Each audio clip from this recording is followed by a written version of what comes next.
Hello guys, welcome back to my channel Sweety Princess. నేను మీ Sweety.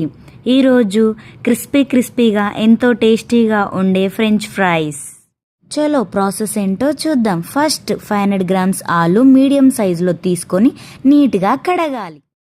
పొట్టంతా peel చేసి normal cool వాటర్లో వేసుకోవాలి. ఇప్పుడు ఫ్రెంచ్ ఫ్రై షేప్లో నీట్గా కట్ చేసి నార్మల్ కూల్ వాటర్లో ఖచ్చితంగా వేసుకోవాలి. అలా కూల్ వాటర్లో వేయడం వల్ల కలర్ చేంజ్ అవ్వకుండా ఉంటుంది. నెక్స్ట్ ఒక గిన్నెలో 2 లీటర్స్ వాటర్ మరిగించుకొని కట్ చేసి పెట్టుకున్న పొటాటో ముక్కల్ని వేసి సరిపడా సాల్ట్ వేసుకోవాలి. అలా వేసుకోవడం వల్ల పొటాటో టేస్టీగా ఉంటుంది. ఇప్పుడు 70% ఉడికించుకోవాలి. చూడండి, ఇప్పుడు పర్ఫెక్ట్గా 70% ఉడికింది. నెక్స్ట్ ఈ ఉడికించిన పొటాటోని డీప్ ఫ్రై చేసుకోవాలి.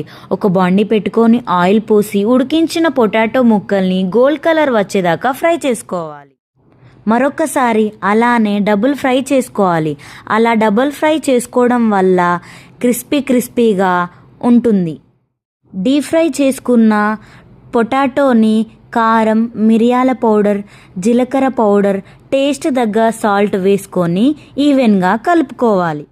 అంతే, క్రిస్పీగా క్రంచీగా ఉండే ఫ్రెంచ్ ఫ్రైస్ రెడీ.